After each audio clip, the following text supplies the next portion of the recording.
Hello everyone, welcome to the Hastings Half Marathon 2025 when I'll be shooting to try and break my overall PB despite a very hilly course here at Hastings, with over 300 metres or 900 feet of uphills to contend with. My overall PB currently is a 1 hour 23 and 26 seconds at Battersea Park. Perfectly flat. It's gonna be difficult to break it here, but who better to pace us than 2022 Prime D Mills, my older brother for new people around here. His 1 hour 23 and 41 seconds at 3:58 per kilometre is one of the greatest runs in history, and I had plugged his splits into my watch to try and pace me along. 2025 D Mills is also there in his famous classic salmon top, and he might be trying to come with us for the ride as well. Let's go see what happened.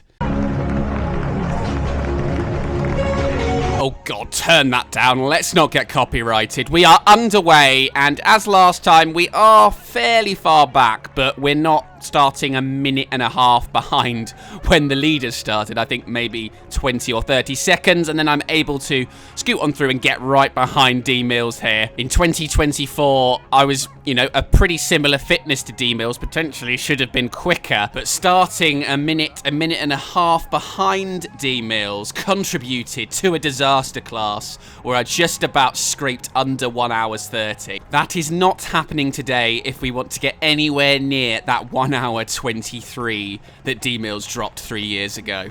Around the corner we go, heading off up the last basically flat stretch until we get to the seafront at about 17k. You can see on the bottom left, I've got that elevation map that goes all the way up to around 13, 14k. That's when the first camera dies, but luckily I brought two along for the downhill stretch all the way to the seafront. You can hear fairly breezy headwind in this section. We go inland shortly and fairly sheltered in there, but when we get back on the seafront, we might have to contend with a little bit of wind, unfortunately. I decide that lot running around there are going slower than I want to go at, so I shoot on past, get into the threes briefly, and now we are about to head up the first hill of the day. Just a little teaser 20-metre hill or so here. Just try not to use any early energy up too bad, but still making some moves. We have been working on our hill running over the summer. I've had a good 5 or 6 week block where I went to Italy for a week and was just running up vertical hills for a good while. And for those who watched the Hellingly 10k from a few weeks ago where I did a 37:51, only 20 seconds off my PB on a flat course, it has been paying dividends, but can I translate that 10k fitness into half fitness? Fairly congested at the moment, but a lot less so than it was a year ago when I started so far back, so it's easy enough to pick people off when I deem the time is right. Through 1 kilometre in 4 minutes and 8 seconds, I'm fairly happy with that given 20 metres of uphill. But D Mills is a slippery fellow. He's beaten us by 4 seconds there, so takes an early lead. The next kilometre mostly downhill, usually a downhill merchant. Can we at least not lose any time? I apparently was not happy at losing 4 seconds though, so I am sending it pretty hard down here, briefly hitting 3:10 per kilometre, back to 3:25 at least, 3:30, slightly more sensible. I can see a pack up there that contains a few runners that I know that I should be around their pace or slightly quicker, so I wanted to sort of get there before the hill started. But hopefully that doesn't completely destroy me before we even get there. But I really am giving it some big boy beans to get up behind that pack. It levels off now before we start going uphill, so I don't think we're going to be seeing 3 flat a kilometre for a while, but always good to be seen. As we go around the corner here, not sure what my hat's up to. My camera must have been off to the right. Back down to 2 metres above sea level, a mile about to appear. I think there's a sign just up there as I go past this guy. Yeah, you can see the 1 mile sign, and I think I'd click my camera off in a second, looking to see if I can spot D Mills, and I don't think I can. I've gapped him by quite a way, but 2022 D Mills is very much still with us. Skipping forward ever so slightly to 1.9k, and you can see I really did push hard to get behind this Hastings Athletic Club group just before we head uphill. I wanted some support up here, and thankfully I've managed to get it. How much incredible fun does that look? Oh, that was an incredibly naughty kilometre from me. A 3:36, 9 seconds gained on a downhill merchant, taking a 5-second lead as the real fun begins. First thing I noticed was there was a runner that looked like she was struggling up here. So a guy that asked if she was all right, she said, yeah, I'm fine, I'm just struggling on the hills. She certainly struggled on the uphills, but she did not struggle on the downhills, which we will see later. And we're all struggling somewhat up here. 11% gradient it hit there briefly, but feeling relatively alright. I know as long as my heart rate doesn't spike into the 180s, I've sort of run enough within myself. It's hovering in the low to mid 170s at the moment. It levels off up here, still going uphill, but the gradient now is 5%, much better. And in this steady incline, I'm able to sort of go at 425, 430 per kilometre, just picking up now to 420, 415 as the slope percentage comes down to 2% here, and now we're sort of gently going up and downhill for a kilometre or so. Skipping to 3 kilometres now, I'm able to just about keep half pink vest in my sights, and also further up, 2 mile sign there, I can see an Eastbourne rover, Liam Gunner, who I raced last week at the Hellingly 10k, got the better of him in the end, but he's pretty close to me on fitness now, I think, so he's someone I want to try and get up behind over the next few kilometres. I'm very happy with how it's going so far though. That 3rd kilometre, a 4:10, gaining 8 seconds against Damo, and I'm now 13 seconds ahead. I am enjoying this trend. Long may it continue. Running across this bridge, and it looks like the guy next to me is sort of in jean shorts and just a very standard t-shirt. My kind of guy. Not like the running vest we can see up there, but I scurry on through past him. 340 per kilometre at the moment, and now we skip to the end of the 4th kilometre. What are the splits going to be? That bloody D-Mills, he can't keep getting away with this. I'd put a 3:57 in. 4 seconds lost though, so we're back to having a 9-second lead. And a reminder that we are not battling against anyone. It is the prime D-Mills from 2022, where if he didn't get injured in the last 2 years, he'd be dropping 75-minute half marathons, I'm sure by now. We're at the top of this latest hill, a nice kilometre that's pretty much downhill, and then the big slog uphill is to come. We are there or thereabouts, but I'm slightly upset I couldn't make it up behind the next pack that had Liam in it. And I'm very much taking advantage of this downhill. 3:10 per kilometre there briefly. Running vest man there going even quicker though. I think I've lied that this kilometre's all downhill though. We're at 18 metres now. It's probably maybe another 300 metres, and then the final 300 metres is when the hill starts. Getting ourselves a little drinky here. It was a fairly mild early October sunny day, as you can see. Lovely, lovely. And now we start the long slog uphill. Running vest is just to our left there. Looks like we are gradually catching a small pack there. Liam is a further few people up the road. Our pace slows to 4:30 per kilometre. And now it's just 3 kilometres like this. 3 to 5% gradient. Not horrific, but just continually asking a lot of you. Yeah. Yeah, I got about 3k of this. Yeah, enjoy. This guy was hilarious. He comes through, he's like, what's going on here? This is a bit hilly. I tell him, yeah, enjoy. You've got at least 3k of direct uphill now. But, I mean, look at him. I knew instantly I'm not in his league.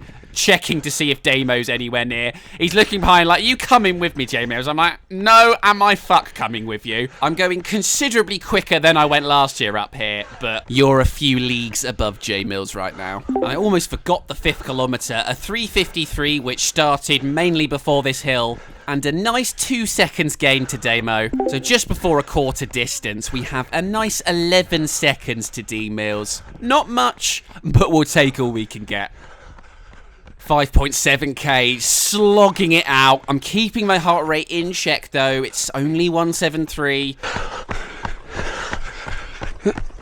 But as you can hear, still pushing very hard, trying not to lose any time to the people ahead, particularly still Liam. I could see him the whole time up here. And I mean, I think I gained like half a tenth maybe. I just couldn't get any closer to him. I managed to eke my way up behind Blue Shorts here at least. But then he's also himself trying to cling on to the guy, the white top, just ahead of him. So there's a little bit of to and fro at the moment. And the first major kilometre split is in uphill, a 4:35, and I've actually gained 2 seconds on Damo. Not a lot, but 13 seconds ahead at 6k. We will take it. A slight easing in the gradient makes me consider taking yellow strip vest. I briefly hit 4 flat per kilometre again, but decide to settle back in as it hurt just a little bit too much. And we're actually only about halfway up the climb. And a little skip to 6.6k now. And look, the fans are out in force. Checking to see if D-Mills is there again. Gonna turn that down as low as possible, as D-Mills is certainly a hero, but again, we don't want to be copyright striked. 7.3k, and I believe I have dispatched of the 2 in the blue vests, and I'm moving on past this guy, and I'm looking good at the moment. I'm finally making some inroads into that pack ahead. Gunner in the Rover's top on the back right of the pack must be maybe 10 seconds ahead of me at the moment. And that 7th kilometre was very strong compared to 2022 D-Mills. 7 seconds gained with a 4:19. And we now have 20 seconds over the GOAT. But I just can't get up to the next group. They're so close, but so far. A small downhill section now where the heart rate can just creep down from the mid 170s it had been sat at down to 3:45 per kilometre. Potentially the group ahead is breaking up ever so slightly. And yes, this is the closest I've been. The back 2 have fallen off. I'm definitely a little bit closer to Liam, but still not as close as I want to be, with another big climb to come. A 4:14 to D-Mills' 4:18, so 4 seconds gained, but that's not a lot of time really. D-Mills is not giving up without a fight, and we have to remember, he is not considered to be someone particularly good at running uphill, and with a lot of downhill running to come, I need all the time I can get. But at the moment, I am tracking for a 1:23.17, which would break my PB, and that would be level with Damo's overall PB. This could be tight.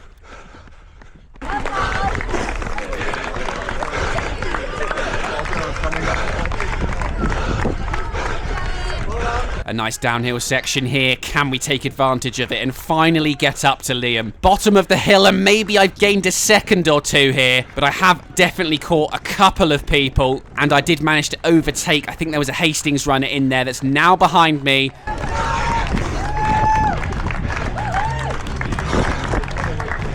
Great section for crowd support. Get myself a lovely drink from the amazing volunteers. But one thing I noticed here the most was in the last 100 metres, Liam has absolutely bolted and just gained 5 to 10 seconds on me. Look, you just can't really see him up there anymore, and he was so close, literally 200 metres before. A very clever tactic from him, using the drink stations to gain some time. That's something D-Mills would do if he was any good at hills. Instant karma, a 4:05 from me, a 4:03 from Damo, 2 seconds lost. Still 22 seconds in the lead, but we can't afford to get cocky. Going downhill now, and the lady in the red vest is getting away from me slightly. I'm really struggling to make massive amounts of time up downhill. My form is just not very good at it, but as things level out, I am able to get back behind her. And by 9.6 kilometres, I have made it through. 6 mile sign there flashes past on the right. Liam's put, well, a lot of time. You can see him, but he's probably 20 seconds up the road now. I'm hoping he's bitten a little bit more off than he can chew, because I was still pushing pretty hard, and to gap me by that much surprised me slightly. But then as the 10th kilometre comes in, a 3:59 for me, it was a 3:53 for Damo. 6 seconds lost. Perhaps I am just pretty shit at running in those undulating sections. The gap to D-Mills down to 16 seconds just before halfway. Big uphill section to go now, though, for the next mile or so. 10.6k, so pretty much halfway, and I've made it up behind a Rover, not Liam, making it through now. I believe that is James. And yes, look, the halfway sign is right there on the left. 43 minutes and 33 seconds. You might be thinking, double that, and you're only on for a 127 or so. Well, the second half is all downhill or flat. From 14k anyway, there's still some up and downs to come, and then from there, it is essentially downhill. So one hopes, as D Mills managed in 2022, I can do a big negative split. 11k now, a long uphill stretch is almost coming to an end, and I can remember thinking back to being here a year before. This is where I finally caught W Mills after dropping one of the worst opening halves of a half marathon in the history of running. And I was thinking, I feel considerably better in myself up to this point. 7 mile sign there. Even if I don't sound too great, but I was about 5 minutes quicker than I was through the first half compared to the year before. Feeling much, much better and hoping I could take even more time off in the second half. As I move on past White Vest here, that 11th kilometre was a 4:07, exactly the same as D Mills managed in 2022, being all uphill. That is a very strong kilometre from D Mills. This is still so tight, 16 seconds in it. Fast forward to 12.9k, and I've spent the last 1.3k catching this Hastings runner, managing a 4 minute and 1 second 12 kilometre, actually 6 seconds gained back on D Mills, so we're back into the 20s, 22 seconds ahead, with the 13th kilometre shortly coming up, which was pretty much all downhill. And there we have it, a 3:46, tracking Hastings runners every move, 24 seconds ahead. And as we turn left now, this is the final big uphill section. And I'm just sticking with Hastings runner, looking behind to see if I can spot Damo. There was someone with a pink top back there that I did suspect was him, but the turnaround point's coming up here, and we will see how close he is. As I turn left now, we are on the turnaround point. You can see the quicker runners on the other side of the track flashing past. And apologies, no stats here. It's just for this clip due to a few technical difficulties, but it will be back shortly. There goes half pink top from earlier on the other side. There goes Stuart Mills. You go, Liam. There goes Liam. Despite being the competitive bastard I am, still wishing my competitors well. We're all out here trying to go as fast as we can after all as I go through the turnaround. Hastings runner there with a big grin and a thumbs up. And we begin the big downhill for home. And I am looking out on my right to see if I can spot D Mills. And there on the right, you will see the lady who was struggling up the big ascent earlier, not very far away from me. And there, I think, is the top that I thought was Damo's, but cannot see him anywhere. I check here that he's not so close behind me that I didn't spot him, as that happened to Eastbourne Half Marathon in March. But as we come through the point where they enter the road I'm on, there is no D Mills to be seen. So it is just a battle against the ghost of D Mills from 2022. Continuing to fall away down towards the sea, I've managed to catch yellow Asics, and the stats have thankfully returned in all of their glory. But there is still a few little speed bumps in the road now, a little hill to contend with. There's 1 or 2 more after this, but they are only for a few hundred meters, not long slogs. But at least I'm prepared for them this year. I thought it was all completely downhill. That's what the locals were telling me anyway, as I make it past yellow Asics. Let's have a look at the 14th kilometre split. The final long uphill, I've managed a 4:15 and gained 4 seconds against Damo, taking that lead to 28 seconds, almost half a minute, but we're going to need it when D Mills turns the afterburners on downhill. Thank you. Well, it's not all downhill, as you can see a little bit of a bump on the elevation map, but it is mostly downhill now. We're managing to get down to 3:30 per kilometre, which is good. I was really struggling to pick the pace up last year down here because my legs were so spent, but I was feeling pretty strong still at the moment. Just trying to catch that person you can see ahead. Big steep downhill now, and I wasn't able to catch him. 3:20 per kilometre, 7-8% gradient.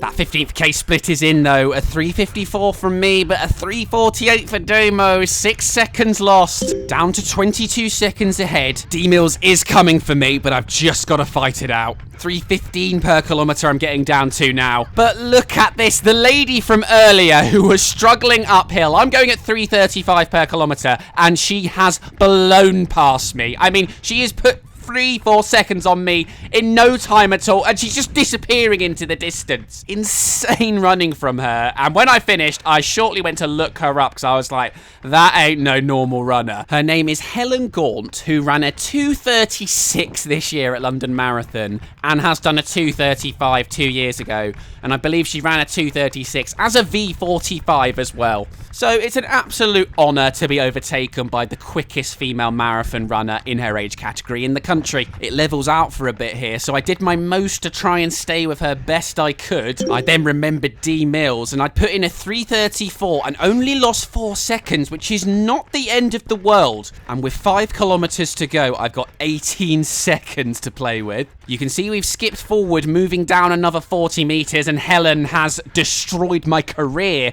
in that, 600-700 metres or so. But this will be a huge kilometre. If I can only lose a few seconds here, when it flattens out, I have a few seconds to play with still. I might just about be all right and be able to do this. This is the final tiniest little hill, and then it's all downhill, and then we're at the seafront. A big old sigh as I reach the top. There's our 17th K, and it's a 3:50, and it's a really, really bad kilometre. 14 seconds lost, the biggest swing of the whole race so far. I come down onto the seafront now, flat from here.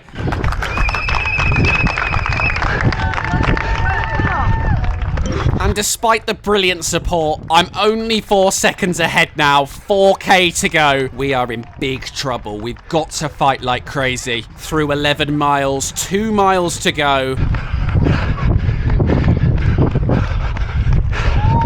But as I get onto the seafront, I am greeted by that headwind from earlier, and it was not a friendly sight. I fight for everything to try and start dipping into the threes. I'm going at 4:05 a kilometre, but I just know I've got to go a lot quicker than that, as D Mills had such a ridiculously quick final 5K. I'm looking at the watch. I'm seeing the time pouring away. It can't happen like this. 19.1K. Look at the top left of the screen. 4:20 per kilometre. What were the last 2 kilometres I've just dropped? You can hear the wind howling. And I've just dropped a couple of very smelly kilometres, a 4:03 and a 4:15 to D Mills, who managed a 3:39 and a 3:44. And after tracking so closely, leading most of the way, I have suddenly just lost all the time. I'm 51 seconds behind, 2 kilometres to go. Just dreaming of a tidal wave washing me away. My attention turns towards Liam that I can still see just up there 20 or so seconds ahead of me. But it's hurting like crazy, and I just can't for the life of me get anywhere near the threes. 19.5K, and I'm at least catching this number 4 top man. It is not just me struggling out here, thankfully. We go past number 4 top, have a depressing glance at the watch. Still not fully in belief that Damo's nowhere near me this year, even though he's well ahead of me in 2022. 20th K, a 4:19, 34 seconds lost. Get me home. It's the fact 3 years ago, Damo didn't even know quite how much pain and torture he'd be putting me through with that run. The quest for the Mills Half Marathon PB goes on. The wind was truly horrible. Let's just get to that finish as quick as we can and get the best time possible that we could do on the day. We come off the pavement, good evening Tinky Winky, onto the road, and let's give the fans something to shout home about. Let's have a sprint finish at the end. 3:05 a kilometre, 3 flat per kilometre. Are we going to hit the 2s? Of course we are. It's all we've got left on a day like this. 2:50 per kilometre, a little bit more, 2:45 per kilometre. Crown my run. Check out their video on YouTube. A shout out over the PA as I come across the line. In 1 hour, 25 and 47 seconds, losing to 22 D Mills by over 2 minutes in the end. What a sad day it is for J Mills fans everywhere. But well done to Liam for beating me in the end by 20 seconds. Big PB for him. Well done, 2022 D Mills. You've beat me in the end, but I will be back. Thank you so much for watching, everyone. We'll be back in a couple of days for Bedlam in Battersea, when I very last minute at midnight signed up for the half marathon and had another crack at the Mills Half Marathon PB. I'll see you then.